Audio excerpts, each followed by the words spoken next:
എൻ്റെ പ്രിയപ്പെട്ട സഹോദരങ്ങളെ, അള്ളാഹുവിൻ്റെ മലക്കുകൾ ദുആ ചെയ്യുന്ന ഒന്നാമത്തെ ഭാഗ്യവാനാരാ?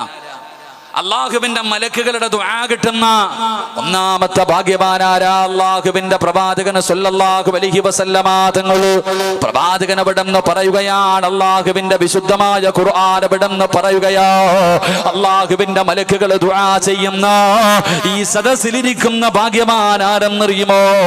അള്ളാഹുവിന്റെ പ്രവാചകൻ അവിടെന്ന് പറഞ്ഞു, സ്വഹാബാ, ജീവിതത്തിൽ എന്തെങ്കിലും തെറ്റു ചെയ്തു പോയി, നമ്മളൊക്കെ മനുഷ്യന്മാരാണല്ലോ, നമ്മളാരും മലക്കുകളല്ല, നമ്മൾ പാപം ചെയ്യുന്നവരാണ്, ജീവിതത്തിൽ പിഴവ് പറ്റാത്ത ഒരു മനുഷ്യനുമില്ലല്ലോ. അല്ലാഹുവേ, ജീവിതത്തിലെ സാഹചര്യത്തിന്റെ സമ്മർദ്ദം കാരണം നമ്മൾ എന്തെങ്കിലും ഒരു തെറ്റ് ചെയ്തു പോയാൽ, ചെയ്തു പോയ തെറ്റ് പടച്ചവനോട് ഏറ്റുപറഞ്ഞു കഴിഞ്ഞാൽ, കള്ള് കുടിച്ചവരുണ്ടല്ലോ, വ്യഭിചരിച്ചവരുണ്ടല്ലോ, പലിശ തിന്നവരുണ്ടല്ലോ, നിസ്കരിക്കാത്തവരുണ്ടല്ലോ, അല്ലാഹുവിനെ മറന്നുകൊണ്ട് നടക്കുന്നവരുണ്ടല്ലോ, അഹങ്കാരത്തോടെ നടക്കുന്നവരുണ്ടല്ലോ, ജീവിതത്തിൽ വന്നുപോയ ഒരു തെറ്റ് മനസ്സിലാക്കിയിട്ട് ആ തെറ്റ് പടച്ച റബ്ബിനോട് ആരെങ്കിലും ഏറ്റുപറഞ്ഞാൽ അവൻ അല്ലാഹുവിന്റെ മലക്കുകൾ അവിടുന്ന് ദുആ ചെയ്യുമെന്ന് ആദരവായ പ്രവാചകൻ നബി മുഹമ്മദ് മുസ്തഫ സല്ലല്ലാഹു അലൈഹി വസല്ലമ തങ്ങൾ പറയുകയാണ്, ജീവിതത്തിൽ ചെയ്തു പോയ പാപങ്ങളുണ്ടല്ലോ, ആ പാപങ്ങൾ അല്ലാഹുവിന്റെ മുന്നിൽ ഏറ്റുപറഞ്ഞാൽ, അവിടുന്ന് തൗബ ചെയ്താൽ ആ മനുഷ്യന് വേണ്ടി അല്ലാഹുവിന്റെ മലക്കുകൾ അവിടുന്ന് ദുആ ചെയ്യുകയാ. അല്ലാഹുവിന്റെ വിശുദ്ധമായ ഖുർആൻ പറയുകയാ, അല്ലദീന യഹ്മിലൂനൽ അർശ വമൻ ഹൗലഹു യുസബ്ബിഹൂന ബിഹംദി റബ്ബിഹിം വയുമിനൂന ബിഹി വയസ്തഗ്ഫിറൂന ലില്ലദീന ആമനൂ റബ്ബനാ വസിഅത കുല്ല ശൈഇൻ റഹ്മ. അല്ലാഹുവിന്റെ പരിശുദ്ധമായ ഖുർആൻ അവിടുന്ന് പറയുകയാണ്, ഈ സദസ്സിൽ ഇരിക്കുന്നവരോട് പറയുകയാ, നമ്മൾ ആരെങ്കിലും ജീവിതത്തിൽ ചെയ്തു പോയ തെറ്റിന്റെ പേരിൽ പടച്ച റബ്ബിനോട് പശ്ചാത്തപിച്ചു മടങ്ങിയാൽ, അല്ലാഹുവിനോട് നിന്റെ പാപങ്ങൾ നീ ഏറ്റുപറഞ്ഞ പടച്ച റബ്ബേ, അല്ലാഹുവിന്റെ മലക്കുകൾ പടച്ചവനോട് ദുആ ചെയ്യുകയാണ്. അല്ലാഹുവിന്റെ അർശിന്റെ ചുറ്റുഭാഗത്ത് നിൽക്കുന്ന മലക്കുകളുണ്ടല്ലോ, ആ മലക്കുകൾ അല്ലാഹുവിനോട് പറയുന്നു, അല്ലാഹ്, ഈ അടിമയുടെ പാപം പുറത്തു കൊടുക്കണേ അല്ലാഹുവിന്റെ മലക്കുകൾ നമുക്ക് വേണ്ടി ദുആ ചെയ്യുകയാ. ജീവിതത്തിൽ ചെയ്തു പോയ ഒരു പാപം അല്ലാഹുവിന്റെ മുന്നിൽ ഏറ്റുപറഞ്ഞതിന്റെ പേരിൽ അല്ലാഹുവിന്റെ അർശിന്റെ ചുറ്റുഭാഗത്ത് നിൽക്കുന്ന മലക്കുകൾ പടച്ചവനോട് പറയുന്നു, നാഥാ, ഇവന് പുറത്തു കൊടുക്കണേ അല്ലാഹ്, ഇവന്റെ പാപം പൊറുക്കണേ അല്ലാഹ്. എന്നിട്ട് പടച്ചവനോട് മലക്കുകൾ പറയുകയാ, അല്ലാഹുവിനോട് മലക്കുകൾ പറയുകയാണ്, ഇവന്റെ പാപം പൊറുക്കണേ തമ്പുരാന്. എടാ ചെറുപ്പക്കാരാ, അല്ലാഹുവിന്റെ മുന്നിൽ ജീവിതത്തിൽ ചെയ്തു പോയ ഒരു പാപം പടച്ച റബ്ബിന്റെ മുന്നിൽ ഏറ്റുപറഞ്ഞാൽ, അല്ലാഹുവിന്റെ അർശിന്റെ ചുറ്റുഭാഗത്ത് നിൽക്കുന്ന മലക്കുകളുണ്ടല്ലോ, ആ മലക്കുകൾ അല്ലാഹുവിനോട് പറയുകയാ, ഇവന്റെ പാപം പുറത്തു കൊടുക്കണേ അല്ലാഹ്. എന്നിട്ട് മലക്കുകൾ പറയുകയാ, അല്ലാഹുവേ, ഇവന് നീ സ്വർഗ്ഗം കൊടുക്കണേ അല്ലാഹ്. അല്ലാഹുവിന്റെ മലക്കുകൾ അവിടുന്ന് പറയുകയാണ്, എന്റെ പ്രിയപ്പെട്ടവരെ, നിസ്കരിക്കുന്നവർക്ക് കിട്ടുന്ന പ്രതിഫലത്തെ കുറിച്ചല്ല, ഖുർആൻ ഓതുന്നവരുടെ പ്രതിഫലമല്ല, സദഖ കൊടുത്തവരുടെ പ്രതിഫലമല്ല, പാതിരാത്രിയിൽ എഴുന്നേറ്റ് നിസ്കരിച്ചവരുടെ പ്രതിഫലമല്ല, സുന്നത്ത് നോമ്പ് പിടിച്ചവരുടെ പ്രതിഫലമല്ല, പള്ളി കെട്ടിക്കൊടുത്തവരുടെ പ്രതിഫലമല്ല. അല്ലാഹുവേ, ജീവിതത്തിൽ എപ്പോഴെങ്കിലും ചെയ്തു പോയ ഒരു പാപമുണ്ടല്ലോ, ഏതെങ്കിലും ഒരു തെറ്റ് ചെയ്തു പോയി, ഈ ചെയ്ത തെറ്റ് റബ്ബിന്റെ മുന്നിൽ ഏറ്റുപറഞ്ഞ അല്ലാഹുവിന്റെ മലക്കുകൾ അവിടുന്ന് പറയുകയാ, അല്ലാഹുവേ, ഇവന് നീ പുറത്തു കൊടുക്കണേ അല്ലാഹ്, ഇവനെ ശിക്ഷിക്കല്ലേ അല്ലാഹ്, ഇവന് നീ സ്വർഗ്ഗം കൊടുക്കണേ അല്ലാഹ്. നിനക്ക് വേണ്ടി അല്ലാഹുവിന്റെ മലക്കുകൾ അവിടുന്ന് ദുആ ചെയ്യുകയാ. എന്നിട്ട് അവര് പറയുന്നത് എന്തെന്നറിയുമോ? അല്ലാഹുവിനോട് മലക്കുകൾ പറയുകയാ, ഇവന് മാത്രം പുറത്തു കൊടുത്താ പോരാ, ഇവന് മാത്രം പുറത്തു കൊടുത്താ പോരാ, ഇവന് ജന്മം നൽകി ഇവന്റെ വാപ്പയുണ്ടല്ലോ,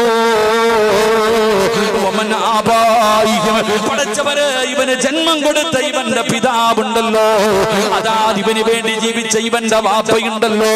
അല്ലാഹുവേ, 9.5 മാസക്കാലം ഗർഭം ചുമന്ന മരണവേദനയുടെ വേദനയും നൊന്തു ഇവനെ പ്രസവിച്ച് ഇവനെ പാല് കൊടുത്ത് പോറ്റി വളർത്തിയ ഇവന്റെ ഉമ്മയുണ്ടല്ലോ അല്ലാ, ആ മാതാപിതാക്കൾക്കും നീ സ്വർഗ്ഗം കൊടുക്കണേ അല്ലാ. അല്ലാഹുവിന്റെ മലക്കുകൾ അവിടുന്ന് ദുആ ചെയ്യുകയാ. ചെയ്തു പോയ പാപം അല്ലാഹുവിന്റെ മുന്നിൽ ഏറ്റു പറയുമ്പോ നിനക്ക് സ്വർഗ്ഗം കിട്ടാൻ അവര് ദുആ ചെയ്യുകയാണ്. പടച്ചവരെ, നിന്റെ മാതാപിതാക്കൾക്ക് സ്വർഗ്ഗം കിട്ടാ ദുആ ചെയ്യുകയാ. എന്നിട്ട് മലക്കുകൾ പറയുന്നു, നാഥാ, ഇവന്റെ മാതാപിതാക്കൾക്ക് മാത്രം കൊടുത്താ പോരാ, പടച്ചവനെ, ഇവന്റെ ദുഃഖത്തിനും ഇവന്റെ സന്തോഷത്തിനും ഇവന്റെ കൂടെ കഴിയുന്ന ഇവന്റെ പ്രിയപ്പെട്ട ഭാര്യയുണ്ടല്ലോ, ഇവന്റെ ഇണയുണ്ടല്ലോ,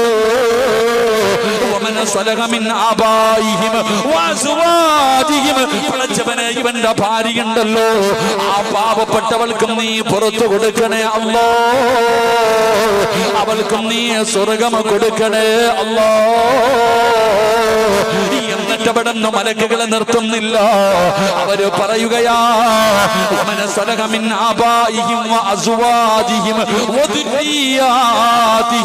അല്ലാഹുവേ, ഇവന്റെ രക്തത്തിൽ പിറന്ന ഇവന്റെ മക്കളുണ്ടല്ലോ,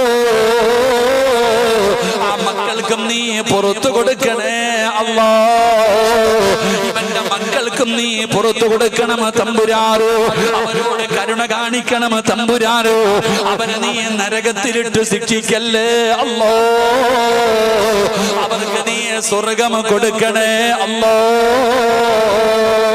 ആർക്ക് വേണ്ടിയെന്നറിയുവോ? ആർക്ക് വേണ്ടിയാണ്? പടച്ച റബ്ബിന്റെ മലക്കുകളോ ജനിച്ച കാലം മുതൽ മരിക്കുന്ന കാലം വരെ പാപം ചെയ്യാത്ത, പാപം പറയാത്ത, പാപം കാടാത്ത, ഒരു നിമിഷം പോലും ഉറങ്ങാനോ ഭക്ഷണം കഴിക്കാനോ വെള്ളം കുടിക്കാനോ മാറ്റിവെക്കാതെ പടച്ച റബ്ബ് കൊടുത്ത നാവ് കൊണ്ട് നല്ലതു മാത്രം പറഞ്ഞ മലക്കുകൾ പറയുകയാ, അല്ലാഹുവേ, ഇവരെയും ഇവന്റെ മാതാപിതാക്കളെയും ഇവന്റെ ഭാര്യ സന്താനങ്ങളെയും നീ കുടുംബസമേതം സ്വർഗത്തിലേക്ക് കടത്തിവിടണേ അല്ലാ എന്ന് അല്ലാഹുവിന്റെ മലക്കുകളെ ദുആ ചെയ്യുമെന്ന് അല്ലാഹുവിന്റെ വിശുദ്ധ ഖുർആൻ, അല്ലാഹുവിന്റെ പരിശുദ്ധമായ ഖുർആൻ പറയുകയാ, ജീവിതത്തിൽ ചെയ്തു പോയ ഒരു പാപം, അത് കള്ളു കുടിച്ചതാണെങ്കിലും വ്യഭിചരിച്ചതാണെങ്കിലും പലിശ തിന്നതാണെങ്കിലും എന്ത് വൃത്തികെട്ട് കാണിച്ചതാണെങ്കിലും അല്ലാഹുവിന്റെ മുന്നിൽ നീ അതൊന്ന് ഏറ്റുപറഞ്ഞാൽ, അല്ലാഹുവിന്റെ മുന്നിൽ ചെയ്തു പോയ പാപത്തെ കുറിച്ച് നീ ഏറ്റുപറഞ്ഞാൽ, നീ, നിന്റെ മാതാപിതാക്കള്, നിന്റെ ഭാര്യ, നിന്റെ മക്കൾ കുടുംബസമേതം സ്വർഗ്ഗം കൊടുക്കണേ എന്ന് മലക്കുകൾ ദുആ ചെയ്യുമെന്ന് അല്ലാഹുവിന്റെ വിശുദ്ധ ഖുർആൻ. അല്ലാഹു നമുക്ക് ഭാഗ്യം നൽകുമാറാകട്ടെ, അല്ലാഹു നമുക്ക് ഭാഗ്യം നൽകുമാറാകട്ടെ. ഇതിനേക്കാളും കൂടുതൽ നമുക്ക് എന്താ വേണ്ടേ? ജീവിതത്തിൽ ചെയ്തു പോയ ഒരു പാപം അല്ലാഹുവിന്റെ മുന്നിൽ ഏറ്റുപറയുന്നവന്റെ കുടുംബസമേതം സ്വർഗ്ഗത്തിൽ പോകും. അല്ലാഹു ഭാഗ്യം തരുമാറാകട്ടെ, അല്ലാഹു ഭാഗ്യം തരുമാറാകട്ടെ. അപ്പൊ നമ്മൾ എന്ത് ചെയ്യണം? നമ്മൾ അല്ലാഹുവിനോട് പശ്ചാത്തപിക്കണം.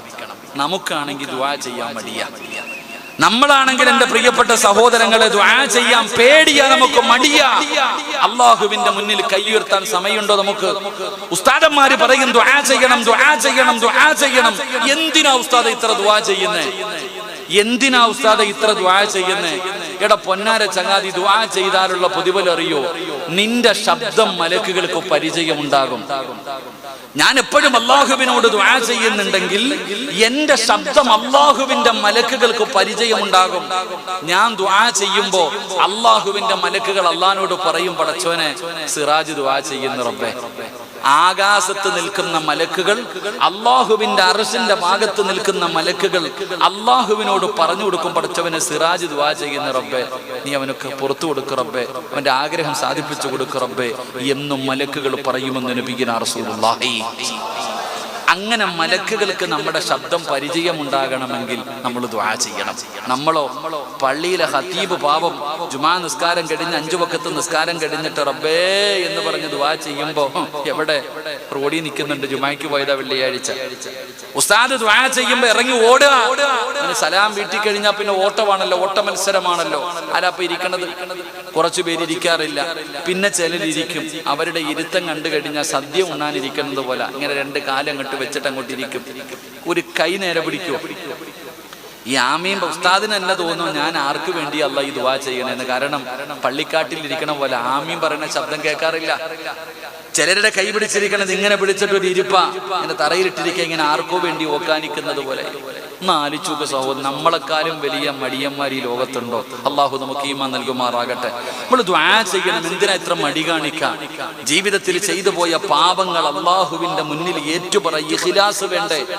എടാ ദുആയ്ക്ക് ചില മര്യാദകളുണ്ട്. ചുമ്മാതെ എല്ലാരും പറയണ കാര്യം ഉസ്താദ് ദുആ ചെയ്തിട്ട് സ്വീകരിക്കണില്ല. ആര് പറഞ്ഞ് സ്വീകരിക്കണില്ല എന്ന്? എടാ ആര് അള്ളാഹുവിനോട് ദുആ ചെയ്താലും 3-4 കാര്യം അള്ളാഹു അവന് കൊടുക്കാതെ വെറും കയ്യോടെ മടക്കില്ല എന്ന് നബി മുഹമ്മദ് മുസ്തഫ. ഇനി എത്ര വലിയ കൊള്ളാത്തവനാണെങ്കിലും എത്ര വലിയ മോശക്കാരനാണെങ്കിലും ഒരാൾ അള്ളാഹുവിനോട് ദുആ ചെയ്തു കഴിഞ്ഞാൽ അള്ളാഹ് വെറും കയ്യോടെ മടക്കത്തില്ല. ഒന്നുകിൽ നീ ചോദിച്ചത് അള്ളാഹു തരും, ഒന്നുകിൽ നീ ചോദിച്ചത് തന്നെ അള്ളാഹ് തരും. അതല്ലെങ്കിലോ അള്ളാഹു സുബ്ഹാനഹു വ തആല ആ ദുആ നാളെ പരലോകത്തിലേക്ക് മാറ്റിവെക്കും. അതാണ് ഹദീസ് പറയുന്നത്. നാളെ പരലോകത്ത് ചില ആൾക്കാർ ഇങ്ങനെ നിൽക്കുമ്പോ പടച്ചവൻ ഇങ്ങനെ മീസാൻ എന്ന് പറയുന്ന ത്രാസിൽ ചില നന്മകൾ കൊണ്ടുവന്നിടും. ഇതെന്താ ഞാൻ ചെയ്യാത്താണല്ലോ കൊണ്ടിടുന്നത്, ഇതെന്താ പടച്ചവൻ? അപ്പഴാ പറഞ്ഞു കൊടുക്കണത്, നീ ദുനിയാവിൽ വെച്ച് ചെയ്ത ദുആ ഉണ്ടല്ലോ, ആ ദുആയ ഇത്. അന്ന് നീ ചോദിച്ചപ്പോ കിട്ടിയില്ല, അന്ന് നീ ചോദിച്ചപ്പോ ഈ ദുആയ്ക്ക് ഉത്തരം കിട്ടിയില്ല. ഇന്ന് അപ്പം മനുഷ്യൻ പറയൂ അത്രേ, ദുനിയാവി വെച്ച് ചെയ്ത ഒരു ദുആയും സ്വീകരിക്കാതിരുന്നാ മതിയായിരുന്നു, കാരണം ആഖിറത്തിൽ കിട്ടും. അപ്പൊ ഒന്നുകിൽ ദുആ ചെയ്താൽ ദുനിയാവിൽ വെച്ച് തന്നെ നീ ചോദിച്ചത് അല്ലാഹു തരും, അതല്ലെങ്കിൽ 2 ആഖിറത്തിലേക്ക് മാറ്റിവെക്കും, അല്ലെങ്കിൽ 3 എന്തെങ്കിലും അല്ലാഹു നിനക്ക് തരും. ചോദിച്ചത് തന്നില്ലെങ്കിലും നിനക്ക് വരാനിരിക്കുന്ന ഒരു ഷർറിനെങ്കിലും അല്ലാഹു തട്ടിമാറ്റും. ഇതാ അല്ലാഹ്, ഇതാണ് പടച്ച റബ്ബ്. പക്ഷെ നമ്മൾ ദുആ ചെയ്താൽ നമ്മുടെ ദുആയ്ക്ക് ഉത്തരം കിട്ടാത്തതിന്റെ കാരണം ചോദിക്കേണ്ടതുപോലെ ചോദിക്കുന്നില്ല. ദുആ ചെയ്യുന്നതിന് ചില മര്യാദകളുണ്ട്. ദുആ സ്വീകരിക്കണമെങ്കിൽ ജീവിതത്തിൽ ചെയ്യേണ്ട ചില നന്മകളുണ്ട്. ചുമ്മാതെ ചാടിക്കേറി ഇരുന്ന് ചോദിച്ചിട്ട് കാര്യമൊന്നുമില്ല. ചോദിക്കുമ്പോൾ അതിൻ്റെതായ മര്യാദയോടുകൂടി അതബോടുകൂടി അള്ളാഹുവിന്റെ മുന്നിൽ ഒരടിമയെ പോലെ നിൽക്കണം. യാചിക്കുന്നവനെ പോലെ പഞ്ചായത്തിൽ പോകും, മുനിസിപ്പാലിറ്റി പോകും, ഗവൺമെന്റ് ഓഫീസുകളിൽ പോകും. എന്നിട്ട് നിൽക്കുന്നത് കാരണം സാറേ സാറേ സാറേ, എന്തൊരു താഴ്മയെന്നറിയോ? എടാ ഒരു പേപ്പർ റെഡിയാക്കാൻ വേണ്ടി എന്തിന് കോവിഡ് വന്നാൽ ഇപ്പൊ എന്തെങ്കിലും മറ്റേ എന്തെടുക്കല്ല ഇഞ്ചക്ഷൻ എടുക്കാൻ പോവില്ലേ, അവന്റെ മുന്നിൽ പോയി വളയുക. എന്നാ നിന്നെ പടച്ച അള്ളാടെ മുന്നിൽ ആ താഴ്മയുണ്ടോ? ഇല്ല. അല്ലാഹുവിനോട് കാണിക്കുന്നില്ല. ദുആ ചെയ്താ സ്വീകരിക്കണോ? ദുആ ചെയ്താ സ്വീകരിക്കണോ? ഒരു കാര്യം ചെയ്തിട്ട് ദുആ ചെയ്താൽ അവന്റെ ദുആ തള്ളപ്പെടില്ല എന്ന് നബി മുഹമ്മദ് മുസ്തഫ സല്ലല്ലാഹു അലൈഹി വസല്ലമ തങ്ങൾ പറയുന്നു, ഒരു ദുആ അല്ലാഹു തള്ളപ്പെടില്ല. ഏത് ദുആ? ഏത് ദുആ? ബിസ്മി പറഞ്ഞുകൊണ്ട് ആരാണോ ദുആ ചെയ്യുന്നത് അവന്റെ ദുആയ്ക്ക് ഉത്തരമുണ്ടെന്ന് നബി മുഹമ്മദ് മുസ്തഫ. എന്ത് പറഞ്ഞുകൊണ്ട് ദുആ ചെയ്യണം? ഒന്ന് അവരെ പറഞ്ഞിട്ടുണ്ടോ? തിന്നുമ്പോ പറയണില്ലല്ലോ, പിന്നല്ലേ ദുആ ചെയ്യുമ്പോ. ഭക്ഷണം കഴിക്കുന്ന സമയത്ത് പറയാറുണ്ടോ? എന്ത് ബിസ്മി? കൈ കഴുകണില്ലല്ലോ ഉസ്താദേ, പിന്നല്ലേ. ആരാടാ ബിസ്മി? മട്ടൻ ബിരിയാണി എടുത്ത് വെണ്ടി വെച്ചിരിക്കുമ്പോ എന്ത് ബിസ്മി? നടന്ന് തിന്നുന്നവൻ, യാചിച്ച് തിന്നുന്നവൻ. നമ്മളൊക്കെ ദുആ ചെയ്യും, അല്ലാഹുവേ മരിക്കണ കാലം വരെ ആരുടെ മുന്നിലും യാചിക്കേണ്ട അവസ്ഥ വരത്തില്ലെന്ന്. ദുആ ചെയ്യൂലേ? ദുആ ചെയ്യൂലേ? എന്നിട്ട് എന്തിനാ കല്യാണ വീട്ടിൽ പോയിട്ട് യാചിക്കണ? ഇപ്പൊ പുതിയ മോഡൽ കണ്ടിട്ടില്ലേ? കല്യാണ വീട്ടിൽ പോകും, എന്നിട്ടൊരു പാത്രം എടുത്തിട്ട് ഇങ്ങനെ തെണ്ടുവാ. ഇങ്ങനെ കല്യാണ വീട്ടിൽ പോയിട്ട് ഇവിടെ ഉണ്ടോ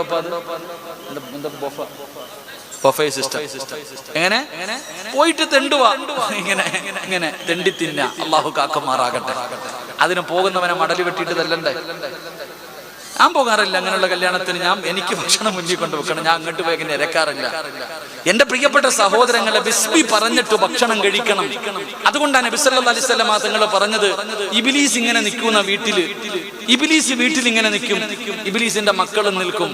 അപ്പൊ ഇങ്ങനെ ബിസ്മി പറയാതെ ആരെങ്കിലും ഭക്ഷണം കഴിക്കുന്നുണ്ടെങ്കിൽ ഇബ്ലീസ് പറയും, മക്കളെ വാ, ഇന്ന് ആഹാരം ഉണ്ട്, എല്ലാവരും കൂടി പോയിരുന്ന് തിന്നോ. പടച്ചവനെ, നിന്റെ പെണ്ണുമ്പിള്ളയുടെ മക്കളുടെ ഇടയിൽ ശൈത്താനും മക്കളും കയറിയിരുന്ന് തിന്നുക. പിന്നെ എങ്ങനെ? അൽ ജിൻസ് യമീലുൽ ജിൻസ്, ചന്ദനം ചാരിയ ചന്ദനം മണക്കുന്നല്ലേ. ശൈത്താൻ ഇടയിൽ കയറി ഇരുന്ന് തിന്നുമ്പോ ആ ശൈത്താന്റെ സ്വഭാവം നമുക്കുണ്ടാകും. അള്ളാഹു കാക്കുമാറാകട്ടെ. എന്ന ബിസ്മി പറഞ്ഞ് തിന്നാൻ തുടങ്ങിയാലോ ഇബ്ലീസ് പറയും, ഇന്ന് പട്ടിണിയായി. എന്റെ പ്രിയപ്പെട്ട സഹോദരങ്ങളെ, ഞാൻ പറഞ്ഞു വന്നത്, ബിസ്മി പറഞ്ഞിട്ട് ദുആ ചെയ്യ്. ഭക്ഷണം കഴിക്കുമ്പോ ബിസ്മി പറഞ്ഞിട്ട് വേണം കഴിക്കാൻ. ഞാൻ ഉദാഹരണം പറഞ്ഞതാ, അതുകൊണ്ടാ പറഞ്ഞത്. ഈ അടുത്തൊരു ഉമ്മ പറയുന്നു, ഉസ്താദ്, എന്റെ മക്കൾ തമ്മിൽ ശത്രുക്കളെ പോലെ കിടന്നടിക്കുക, കൂടപ്പിറപ്പുകൾ. ഒരു ഉമ്മയുടെ 2 മക്കൾ, ജ്യേഷ്ഠനും അനിയനും ശത്രുവിനെ പോലെ തല്ലുക.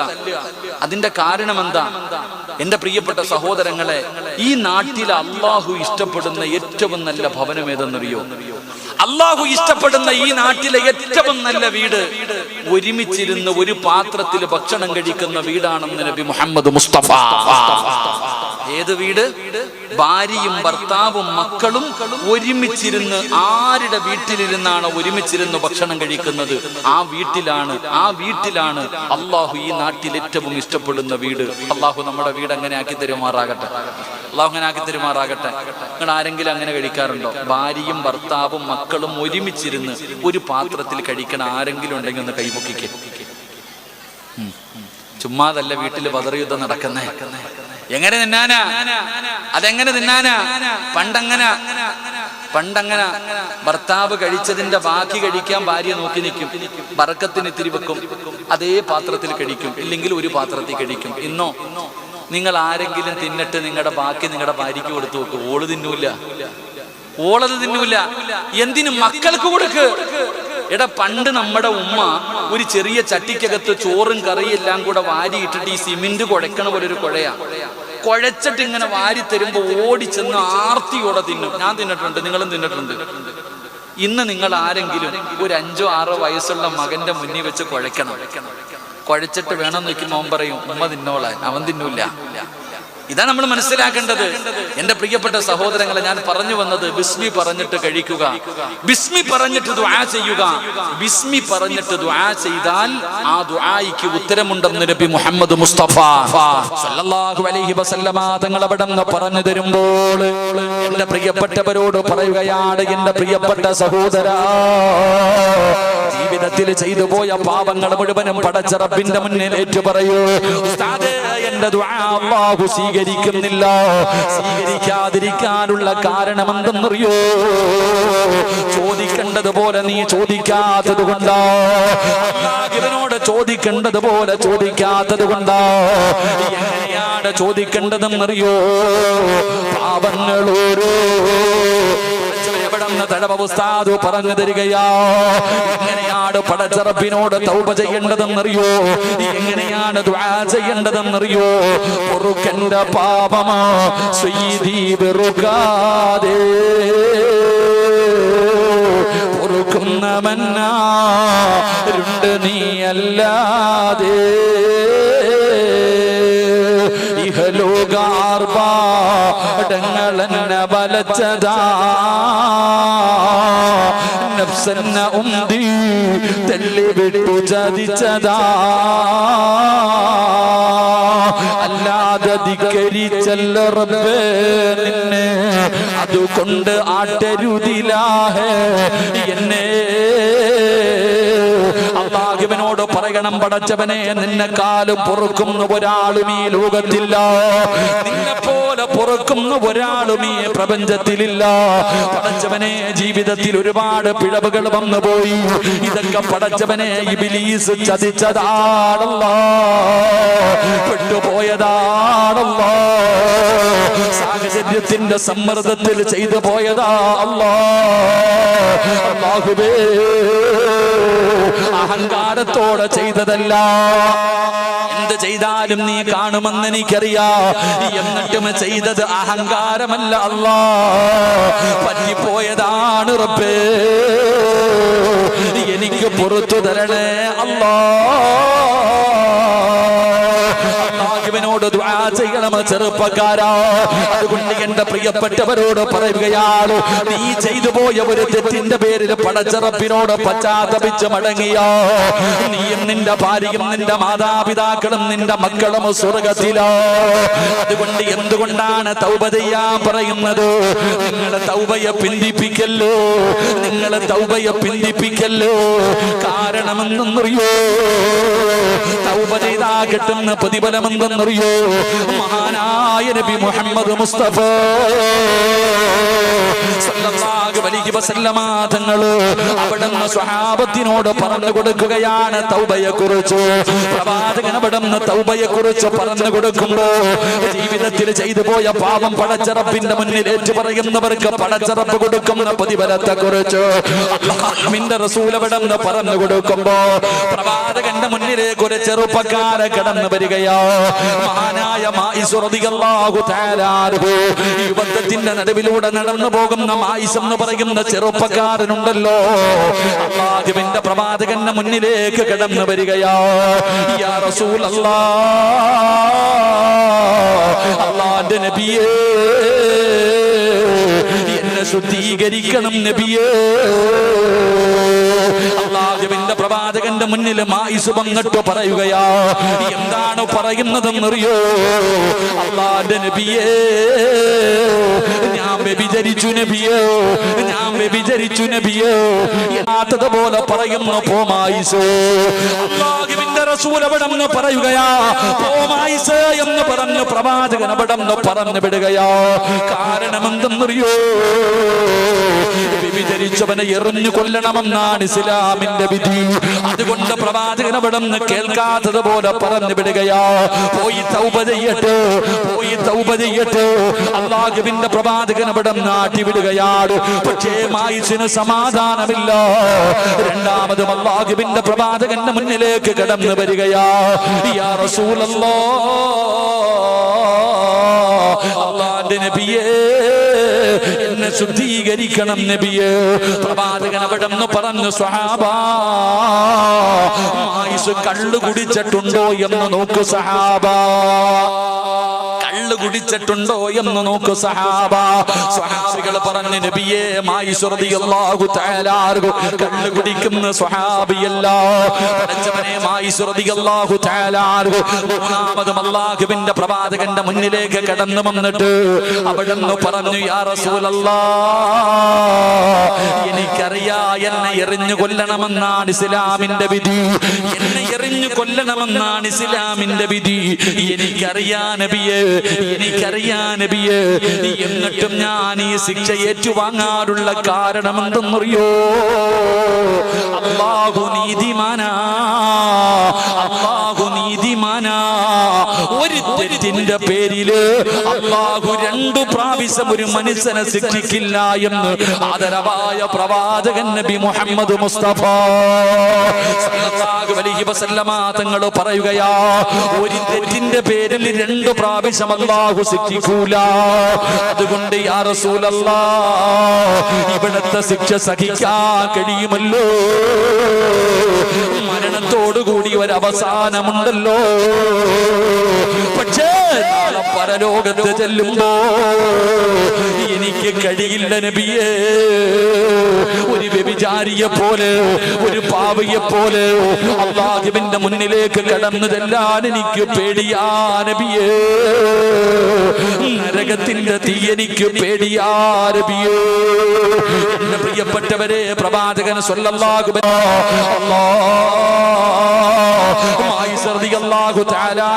എറിഞ്ഞു കൊല്ലാൻ പറയുമ്പോ പടച്ച റബ്ബേ, സ്വഹാബികൾ അവിടെ നിന്ന് ഏറു തുടങ്ങി. സ്വഹാബികളെ കല്ലെടുത്തെറിയാൻ തുടങ്ങി. മായിസ് റളിയല്ലാഹു തആല വേദന സഹിക്കാൻ കഴിയാതെ ഓടുകയാ. മായിസ് തങ്ങളെ വേദന സഹിക്കാൻ കഴിയാതെ ഓടി രക്ഷപ്പെടുകയാണ്.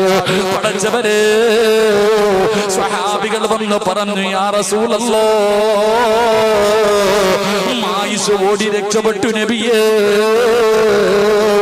പ്രവാചകന് സമാധാനമായി, പ്രവാചകന് സമാധാനമായി. കുറച്ചു കഴിയുമ്പോ ശരീരത്തിലൂടെ രക്തമൊലിപ്പിച്ചു കൊണ്ടുവരുന്നു മായിസ്. യാ റസൂലല്ലാഹ്, അറിയാതെ ഓടിപ്പോയതാ നബിയേ. ശരീരം വേദനിച്ചപ്പോ ഓടിയതാണ് നബിയേ. ഒരു കുഴി കുത്തിയിട്ട് ആ കുഴിക്കകത്തി എന്നെ ഇറക്കി നിർത്തിയിട്ട് എറിയാ പറ നബിയേ. ഓടണമെന്ന് വിചാരിച്ചാൽ എന്നെ കൊണ്ട് കഴിയില്ലല്ലോ. ചെറുപ്പക്കാരാ, എന്തുകൊണ്ടാണ് ഈ ശിക്ഷ ഏറ്റുവാങ്ങാനുള്ള കാരണമെന്തെന്നറിയോ?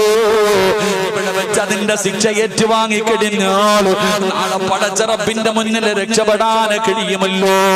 അതുകൊണ്ടായിരുന്നടാ ചെറുപ്പക്കാരാ, അതാ ഒരു പെണ്ണ് കിടന്നു വരികയാ. മായിസ് റളിയല്ലാഹു തആല ഇവനെ എറിഞ്ഞു കൊന്ന കഥ കേട്ടപ്പോ ഒരു പെണ്ണ് കിടന്നു വരികയാണ് നബിയേ. രണ്ടാമത്തെ പ്രതി ഞാനാ. എന്റെ വയറിനകത്ത് കിടക്കുന്ന കുഞ്ഞു മായിസിന്റെ കുഞ്ഞാണ് നബിയേ. പടച്ചവരെ, അല്ലാഹുവിന്റെ പ്രവാചകന്റെ മുന്നിൽ വന്നിട്ട് പറയുന്നു, എനിക്കുള്ള ശിക്ഷ തരാറ്. റസൂലുള്ളാഹി തങ്ങൾ പറഞ്ഞു, നീ ഗർഭിണിയല്ലോ, നീ പ്രസവിച്ചു കഴിഞ്ഞു വരാറ് പറഞ്ഞു വിടുകയാണ്. ആ പെണ്ണ് തന്റെ വീട്ടിലേക്ക് കടന്നു ചെന്നു. 9.5 മാസം കഴിഞ്ഞു. അവിടെ നിന്ന് പ്രസവിച്ചു കഴിഞ്ഞപ്പോ ചോര കുഞ്ഞിനെയും എടുത്തുകൊണ്ട് മുത്തുനബിയുടെ ചാരത്തേക്ക് കടന്നു വരികയോ. പ്രവാചകൻ അവിടെ നിന്ന് പറഞ്ഞു, നീ പാല് കൊടുക്കൂ, ഈ കുഞ്ഞിന് പാല് കൊടുക്കണമല്ലോ. പടച്ചവനെ പിന്നെയും പറഞ്ഞു വിടുകയാണ്.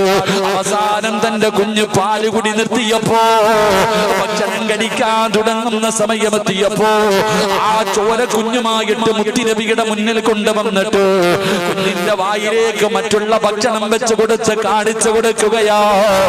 ഭക്ഷണം കഴിക്കാ തുടങ്ങി നബിയേ. എനിക്കുള്ള ശിക്ഷതാ നബിയേ എന്ന് പറഞ്ഞുകൊണ്ട് മുത്തുനബിയുടെ മുന്നിൽ നിന്ന് ശിക്ഷ ഏറ്റുവാങ്ങി എന്ന് ചരിത്രം പറയുമ്പോ എന്റെ പ്രിയപ്പെട്ടവരോട് പറയുകയാ, മോനെ, റബ്ബിന്റെ മുന്നിൽ ഏറ്റു പറയടാ. കള്ള് കുടിച്ചവനാണെങ്കിലും വ്യഭിചരിച്ചവനാണെങ്കിലും പലിശ തിന്നവനാണെങ്കിലും എത്ര വലിയ വലിയ അപരാധം ചെയ്തവനാണെങ്കിലും നീ മടി കാണിക്കണ്ട. നിനക്കൊരു പേടിയും വേണ്ട, ഒരു വിഷമവും വേണ്ട. ചെയ്തു പോയ പാപം അല്ലാഹുവിന്റെ മുന്നിൽ ഏറ്റു പറയാൻ കഴിയൂ. നിന്റെ അല്ലാഹുവെന്നറിയോ? 100 കൊല ചെയ്തവന് പുറത്തു കൊടുത്തിട്ട് സ്വർഗം കൊടുത്തവനാ. ജീവനോടെ എന്റെ പൊന്നാര പെമ്മക്കളെ കുടിച്ചു മൂടിയ കാട്ടാളന്മാർക്ക് അല്ലാഹു പുറത്തു കൊടുത്തില്ലേ? മയ്യത്തിനെ വ്യഭിചരിച്ചവന് പടച്ചറപ്പ് പുറത്തു കൊടുത്തില്ലേ? പിന്നെ എന്തിനാ നീ ഭയപ്പെടുന്നത്? ഇബാദിയല്ലദീന അസ്റഫൂ അലാ അൻഫുസിഹിം ലാ തഖ്നതൂ മിർ റഹ്മത്തില്ലാഹ്. അല്ലാഹു പറയുന്ന നബിയേ, എന്റെ അടിമകളോട് പറഞ്ഞു കൊടുക്ക നബിയേ, അവരെത്ര വലിയ പാപം ചെയ്തവരാണെങ്കിലും എത്ര വലിയ ദ്രോഹം ചെയ്തവരാണെങ്കിലും എന്നോടൊന്ന് പറയാറ്, എന്നോടൊന്ന് ഏറ്റു പറയാറ്. ചെയ്തു പോയത് മുഴുവനും എന്റെ മുന്നിലൊന്ന് ഏറ്റു പറഞ്ഞ് തൗബ ചെയ്യാറ്. അവരോട് പറ നബിയേ, ഞാൻ ഗഫൂറാണ് നബിയേ, ഞാൻ പുറത്തു കൊടുക്കുന്നവനാണ് നബിയേ. അതുകൊണ്ട് മലക്കുകളുടെ ദുആ വേണോ? നാളത്തേക്ക് മാറ്റി വെക്കല്ലേ. കാരണം വമാ തദ്രീ നഫ്സുൻ മാദാ തക്സിബു ഗദാ. നാളെ നീ ഉണ്ടാകുമെന്ന് നിനക്കറിയില്ലല്ലോ. അതുകൊണ്ട് നാളത്തേക്ക് മാറ്റി വെക്കാതെ ഇവിടെ നിന്ന് പിരിയുന്നതിന് മുമ്പ് ഈ മക്കാമിന്റെ മുന്നിൽ ഇരുന്നിട്ട് ജീവിതത്തിൽ ഈ നിമിഷം വരെ ചെയ്തത് മുഴുവനും പടച്ച റബ്ബിന്റെ മുന്നിൽ ഏറ്റു പറഞ്ഞിട്ട് ഇവിടെ നിന്ന് എഴുന്നേറ്റ് പോകുമ്പോ മലക്കുകൾ നിനക്ക് വേണ്ടി ദുആ ചെയ്യുകയാ. അതുകൊണ്ട് എന്റെ എന്റെ പ്രിയപ്പെട്ടവരോട് പറയുകയാ, ഒരുപാട് കരയണമെന്നില്ല, ഒരുപാട് നിലവിളിക്കണമെന്നില്ല, പറയേണ്ടത് ആത്മാർത്ഥത വേണം ചെറുപ്പക്കാരാ. ഇഖ്ലാസ് വേണം മോനെ. ഇഖ്ലാസോടുകൂടി പറയുന്നത് ഒരു വാക്കാണെങ്കിലും ഒരു അസ്തഗ്ഫിറുല്ലാഹയാണെങ്കിലും പടച്ചവനെ എനിക്ക് പുറത്തു തരണേ എന്ന് പറയുന്ന ഒരു ചെറിയ വാക്കാണെങ്കിലും അല്ലാഹു നിനക്ക് പുറത്തു തരും. ഒരു ചരിത്രം പറയട്ടെ, ഒരുപാട് കേൾക്കുന്ന ചരിത്രമല്ലോ, എങ്കിലും ചെറുപ്പക്കാരോ ആകാൻ വേണ്ടി ഒരു ചരിത്രം പറയാ. മഹാനായ കലീമുല്ലാഹി മൂസാ നബി അലൈഹിസ്സലാം, മൂസാ നബിയുടെ മുന്നിലേക്ക് തന്റെ ജനതകൾ കടന്നു വരികയാണ്. ജനങ്ങളെ കടന്നു വന്നിട്ട് പറയുന്നു, നബിയേ വെള്ളത്തിന്റെ ക്ഷാമമാണ് നബിയേ, കുടിക്കാ വെള്ളമില്ല നബിയേ, മൃഗങ്ങൾ പോലും വലിയ പ്രയാസത്തിലാണ് നബിയേ, അതുകൊണ്ടൊരു പരിഹാരം കാണണം നബിയേ. മൂസാ നബി അലൈഹിസ്സലാം അവിടെന്ന് പറയുകയാണ്, ജനങ്ങളോട് പറഞ്ഞു ഒരു ദിവസം ഒരുമിച്ച് കൂടാറ്, എല്ലാവരും ഒരു ഗ്രൗണ്ടിൽ ഒരുമിച്ച് കൂടാറ്. പഠിച്ചവനെ അങ്ങനെ ജനങ്ങളുടെ മുഴുവനും ഒരുമിച്ച് കൂടുകയാണ്. മഹാനായ മൂസാ നബി അലൈഹിസ്സലാം ജനങ്ങളുടെ മുന്നിലേക്ക് പോയിരുന്നു. ചരിത്രം പറയുകയാണ്, 70,000-ൽ പരം വരുന്ന ജനങ്ങളുണ്ടായിരുന്നു. മൂസാ നബി അലൈഹിസ്സലാം പ്രപഞ്ചത്തിന്റെ അധിപനായ പടച്ചറപ്പിന്റെ ദർബാറിലേക്ക് തന്റെ ഇരുകരങ്ങൾ ഉയർത്തിയിട്ട് മൂസാ നബി ദുആ ചെയ്യുകയാ, അല്ലാഹുവേ മഴ തരണേ അല്ലാ, വല്ലാത്ത പ്രയാസമാ അല്ലാ. മഴ കിട്ടുന്നതിന് വേണ്ടി ദുആ ചെയ്യുകയാ. പടച്ചവനെ മഴ വരുന്നില്ല, അടയാളം കാണുന്നില്ല. മൂസാ നബി പിന്നെയും ദുആ ചെയ്യുകയാ. അപ്പോഴാണ് വിളിച്ചു പറയുന്നു, മൂസാ ദുആ സ്വീകരിക്കില്ല മൂസാ, മഴ പെയ്യില്ല മൂസാ. കാരണം എന്തെന്നറിയോ, അങ്ങയുടെ മുന്നിലിരിക്കുന്ന ജനങ്ങളുടെ നടുവിലോ 40 കൊല്ലമായിട്ട് പടച്ചറപ്പിനെ മറന്നു നടക്കുന്ന ഒരു ധിക്കാരിയുണ്ട്. അല്ലാഹു ചെയ്തു കൊടുക്കുന്ന അനുഗ്രഹങ്ങൾ മുഴുവനും 2 കൈയും നീട്ടി സ്വീകരിച്ചിട്ട് അല്ലാഹനെ മറന്നുകൊണ്ട് നടക്കുന്ന ഒരുത്തരും 40 വർഷമായിട്ട് മറന്നു നടക്കുന്നവനോ, അവനീ സദസ്സിരിപ്പുണ്ട്. അവൻ എഴുന്നേറ്റ് പോകാൻ പറ, അവൻ എഴുന്നേറ്റ് പോകാൻ പറ. അല്ലാഹുവേ മൂസാ നബി വിളിച്ചു പറയുകയാ, ആരാ? അല്ലാഹുവിനെ 40 കൊല്ലമായി മറന്നു നടക്കുന്ന ഒരു വൃത്തികെട്ടവനീയ സദസ്സിലുണ്ട്. ഒരു ഭാവിയായ മനുഷ്യൻ ഇവിടെ ഇരിപ്പുണ്ട്. അവൻ എഴുന്നേറ്റ് പോകണേ, അവൻ എഴുന്നേറ്റ് പോകണേ. മൂസാ നബി ഇവിടെ നിന്ന് പറന്നു കഴിയുമ്പോ ജനങ്ങൾ പരസ്പരം നോക്കുന്നു, ആരാ? അല്ലാഹ്, ഈ വൃത്തികെട്ടവനാരാ? ഇത്രയും വലിയ പാവി ആരാ? ജനങ്ങൾ മുഴുവനും പരസ്പരം നോക്കുകയാണ്. ഒരാൾ പോലും എഴുന്നേറ്റ് പോകുന്നില്ല. അപ്പോഴാണ് 40 കൊല്ലമായിട്ട് അല്ലാഹനെ മറന്നു നടക്കുന്ന മനുഷ്യനുണ്ടല്ലോ, അവനവിടെ ചിന്തിച്ചു, അല്ലാഹ് എന്നെ കുറിച്ചാണല്ലോ പറയുന്നത്, എന്നെ കുറിച്ചാണല്ലോ പറയുന്നത്.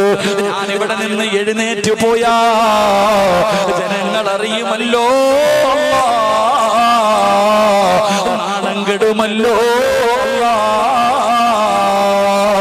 എഴുന്നേറ്റ് പോകാതെ ഇരുന്നാൽ മഴ പെയ്യില്ലല്ലോ. ആ മനുഷ്യനവിടുന്ന് തന്റെ കുറ്റബോധം വരികയാണ്. ചെയ്തു പോയ പാപങ്ങളെ കുറിച്ചുള്ള ഓർമ്മകളെന്ന് വരികയാണ്. ആ മനുഷ്യൻ ചെയ്തത് എന്തെന്നറിയോ? അല്ലാഹുവേ തന്റെ മുട്ടിലേക്ക് തന്റെ തലയങ്ങ് താഴ്ത്തി വെക്കുകയാ. അവിടുന്ന് തലയങ്ങ് താഴ്ത്തി വെച്ചിട്ട് ആ മനുഷ്യൻ അല്ലാഹുവോട് പറയുകയാ, അല്ലാഹുവേ ഇന്നുവരെ ചെയ്തത് പാപമാ അല്ലാഹ്, സമ്മതിക്കുന്നു അല്ലാഹ്, കുറ്റബോധമുണ്ട് റബ്ബേ. എങ്ങനെയാണ് തൗബ ചെയ്യേണ്ടതെന്ന് പോലും എനിക്കറിയില്ല അല്ലാഹ്. എങ്ങനെയാണ് ചെയ്തു പോയ പാപങ്ങൾ നിന്നോട് പറയേണ്ടതെന്ന് എനിക്കതുപോലും അറിയില്ല അല്ലാഹ്. എങ്കിലും ഞാൻ പറയുകയാ, ഇനി ഒരിക്കലും ചെയ്യില്ല അല്ലാഹ്. ഇനി ഒരിക്കലും നിന്നോട് ഞാൻ എതിര് പ്രവർത്തിക്കില്ല. ഇന്നുവരെ ചെയ്തത് പൊറുത്തുതാ അല്ലാഹ്.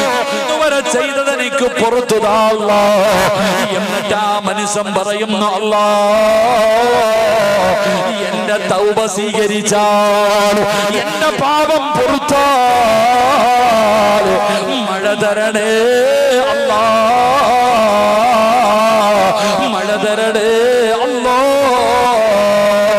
ആകാശത്ത് കാർമേഘം വരികയാണ്.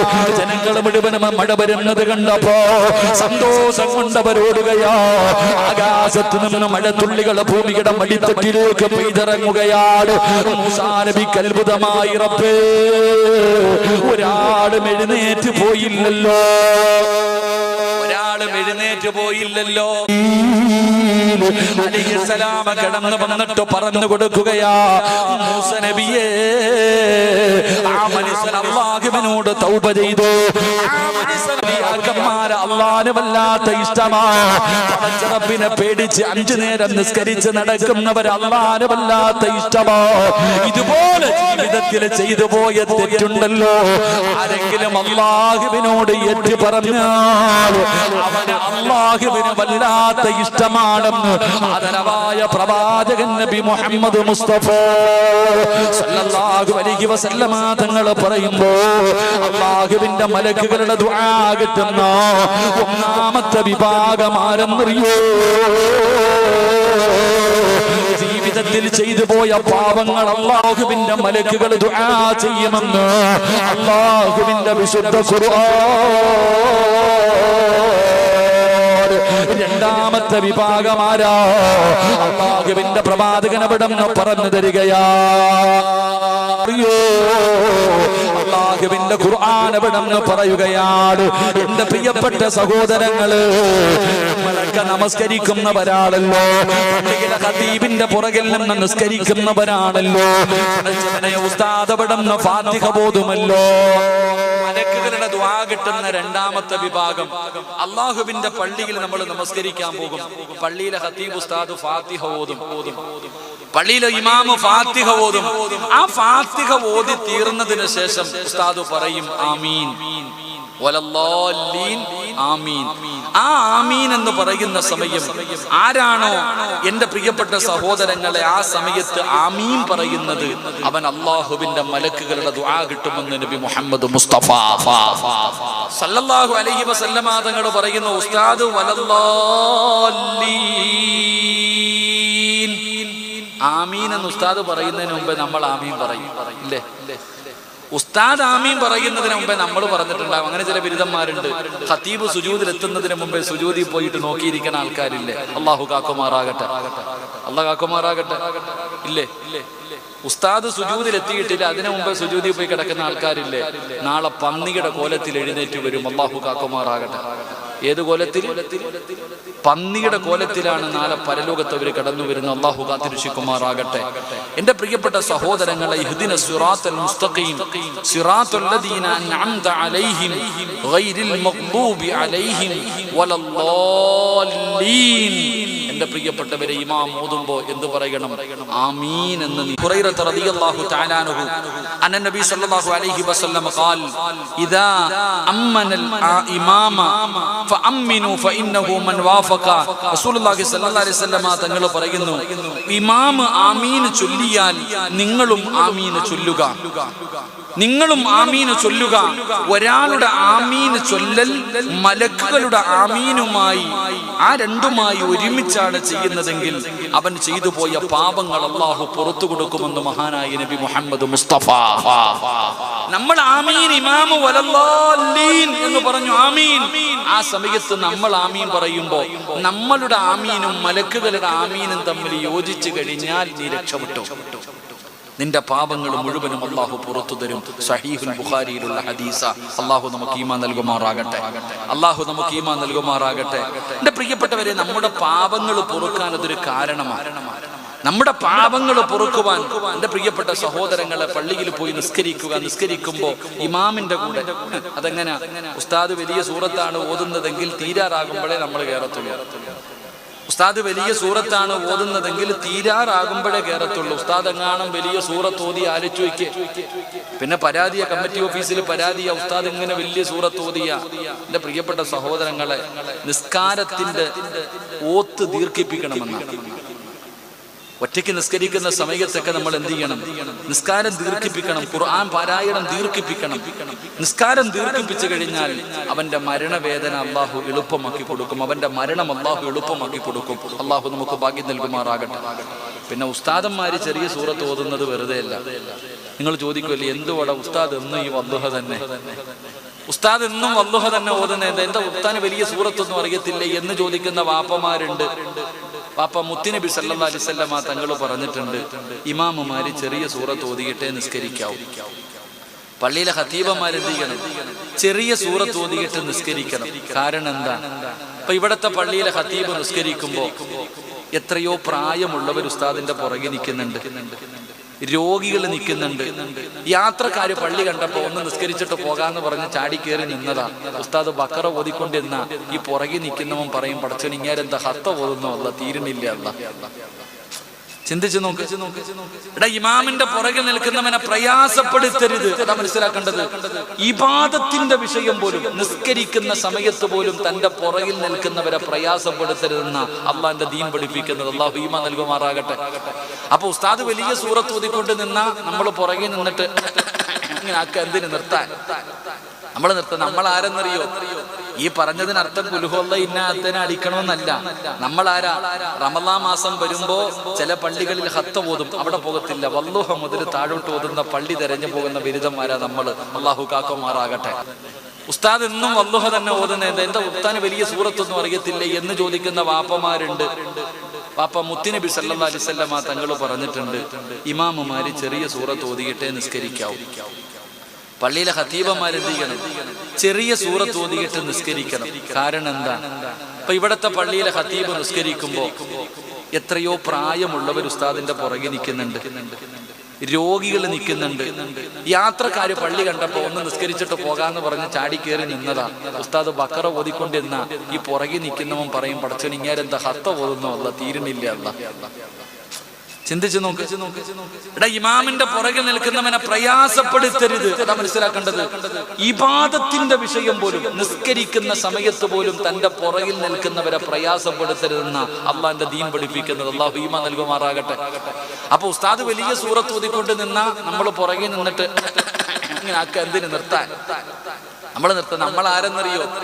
ഈ പറഞ്ഞതിനർത്ഥം കുലുഹുള്ള ഇന്നത്തിനെ അടിക്കണമെന്നല്ല. നമ്മളാരാ? റമളാൻ മാസം വരുമ്പോ ചില പള്ളികളിൽ ഹത്ത ഓതും, അവിടെ പോകത്തില്ല. വല്ലുഹ മുതൽ താഴോട്ട് ഓതുന്ന പള്ളി തെരഞ്ഞു പോകുന്ന ബിരുദന്മാരാ നമ്മൾ. അള്ളാഹു കാക്കുമാറാകട്ടെ.